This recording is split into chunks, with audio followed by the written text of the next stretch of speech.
اعوذ باللہ من الشیطان الرجیم بسم اللہ الرحمن الرحیم رب اشرح لی صدری ویسر لی امری واحلل عقدۃ من لسانی یفقہوا قولی۔ بکھرے موتی دوسرا حصہ۔ مصیبت بھی اللہ کی طرف سے نعمت لاتی ہے۔ یہ مضمون ضرور پڑھیے اور پھر دین دنیا میں پھیلے اس کی کوشش شروع کر دیں۔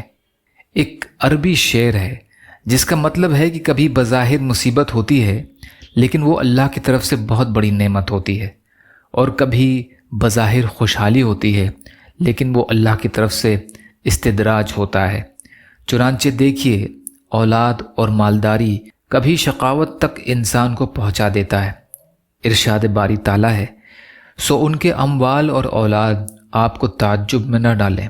اللہ کو صرف یہ منظور ہے کہ ان مذکورہ چیزوں کی وجہ سے دنیاوی زندگی میں بھی ان کو گرفتار عذاب رکھیں، اور بظاہر کبھی مصیبت ہوتی ہے لیکن وہ نعمت ہے۔ چنانچہ اس کی بہت سی مثالیں ہیں۔ ابن الاسیر نے اپنی بہت سی عمدہ کتابیں جیسے جامع الاصول، النہایہ اس وجہ سے لکھیں کہ وہ اپاہج تھے۔ امام سرخسی نے اپنی مشہور کتاب مبسوط 15 حصوں میں لکھی کیونکہ وہ کنویں میں قید کر دیے گئے تھے۔ ابن القیم نے زاد المعاد سفر کی حالت میں لکھی۔ شیخ ابو العباس بن عمر القرطبی نے صحیح مسلم کی شرح کشتی میں بیٹھ کر لکھی ہے۔ ابن تیمیہ کے اکثر فتاویٰ انہوں نے قید کی حالت میں لکھے ہیں۔ محدثین نے لاکھوں احادیث جمع کی اس وجہ سے کہ وہ فقیر اور غریب تھے۔ کئی لوگوں کے واقعات ہیں کہ انہیں قید کیا گیا اور اسی قید کے دوران سارا قرآن کریم حفظ کر لیا۔ وہ کون سا درخت ہے جو مسلمان کے جیسا ہے؟ صحیح بخاری شریف میں حضرت عبداللہ بن عمر رضی اللہ تعالی عنہ سے منقول ہے کہ ہم حضرت صلی اللہ علیہ وسلم کے پاس بیٹھے ہوئے تھے۔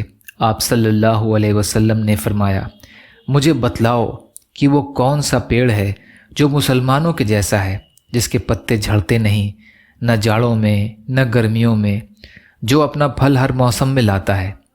عبداللہ بن عمر رضی اللہ عنہ فرماتے ہیں کہ میرے دل میں آیا کہ کہہ دوں کہ وہ پیڑ کھجور کا ہے، لیکن میں نے دیکھا کہ مجلس میں حضرت ابو بکر رضی اللہ عنہ، حضرت عمر رضی اللہ عنہ ہیں اور وہ خاموش ہیں، تو میں بھی چپ رہا۔ حضرت صلی اللہ علیہ وسلم نے ارشاد فرمایا، وہ کھجور کا درخت ہے۔ جب یہاں سے اٹھ کر چلے تو میں نے اپنے والد حضرت عمر رضی اللہ عنہ سے یہ جواب ذکر کیا تو آپ نے فرمایا، پیارے بچے، اگر تم یہ جواب دے دیتے تو مجھے تو تمام چیزوں کے مل جانے سے بھی زیادہ محبوب تھا۔ ابن کثیر کی روایت ہے یہ۔ یا اللہ ہم سب کو کہنے سننے سے زیادہ عمل کی توفیق عطا فرما۔ یا اللہ مظلوم فلسطینیوں کی، کشمیریوں کی، روہنگیا مسلمانوں کی اور مسلمان جہاں بھی پریشان حال ہیں، ظالموں کے ظلم کا شکار ہیں، آپ ان کی بھرپور مدد فرمائیے۔ ہم سب کو اپنی استطاعت کے بقدر اپنا حق ادا کرنا والا بنائیے۔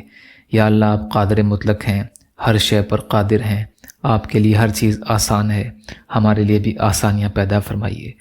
صبر کرنے والا، شکر کرنے والا اور اچھی طرح عبادت کرنے والا بنائیے۔ یا اللہ اپنے حلال میں سے دیجیے، حرام سے بچائیے، اپنے غیر سے بے نیاز کر دیجیے۔ یا اللہ ہمارا خاتمہ کلمہ خیر، کلمہ طیبہ پہ نصیب فرمائیے۔